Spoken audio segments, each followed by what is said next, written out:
अस्सलाम वालेकुम। आज के हमारे इस लेक्चर में हम फ्यूचर इंडेफिनिट टेंस के कॉन्सेप्ट को समझेंगे।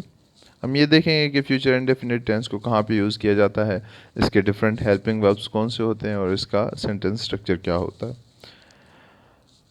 तो हमारे लेक्चर का हम आगाज़ करते हैं।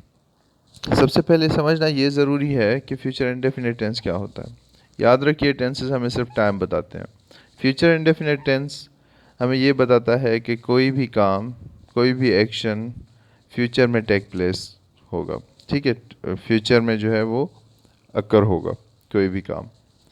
तो ऐसे काम जो फ्यूचर में होंगे, मुस्तकबिल में होंगे, तो ऐसे कामों के जो टेंसेस होते हैं उनको हम फ्यूचर टेंस या फ्यूचर इंडेफिनिट टेंस कहते हैं।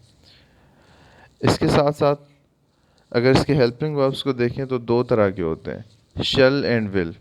आज के जो मॉडर्न दौर है उसमें हम सिर्फ विल का ही इस्तेमाल करते हैं सारे सब्जेक्ट्स के साथ, लेकिन ग्रामर के हिसाब से देखें तो आई एंड वी के साथ जो है शल लगता है।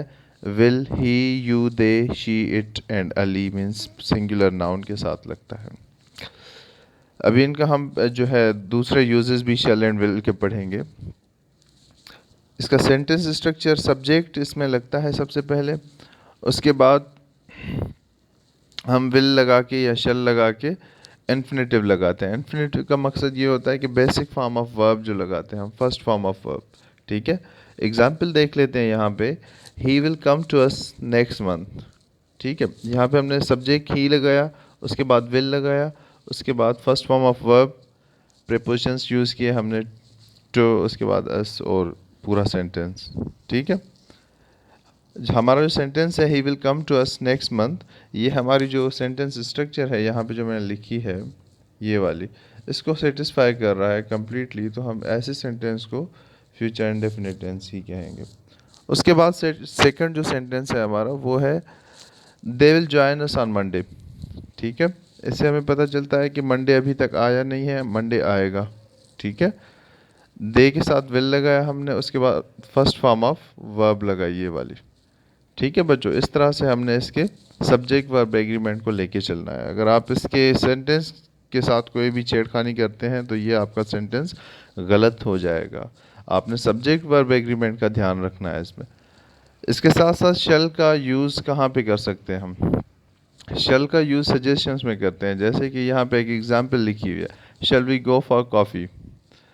तो यहाँ पे सिर्फ हम सजेशन दे रहे हैं, अब सामने वाला बंदा मानेगा या नहीं मानेगा वो अलग बात है। ठीक है, हमने कॉफ़ी की एक सजेशन दी कि हमें कॉफ़ी के लिए चलना चाहिए।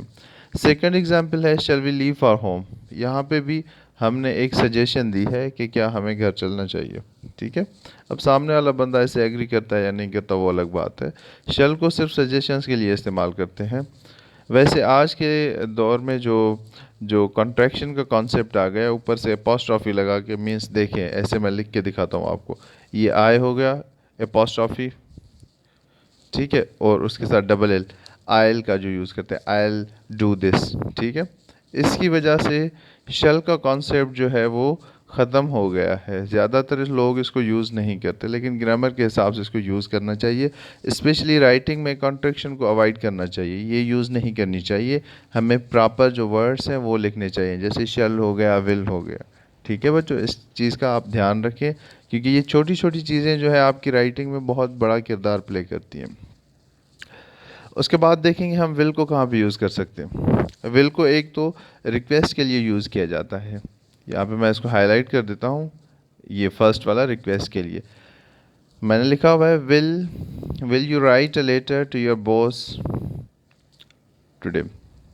ठीक है, टुडे या जो भी, तो यहाँ पे हमने इसको एक एज अ रिक्वेस्ट लिखा हुआ है। या जैसे हम ऐसे ऐसे बोलते हैं, will you give me this pen please, इस तरह से जो हम बोलते हैं ना, वो रिक्वेस्ट वाले सेंटेंस होते हैं।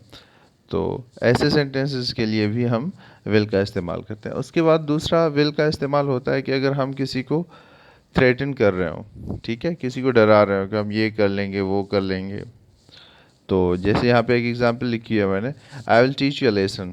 जैसे हम बोलते हैं मैं तुम्हें सबक सिखाऊंगा।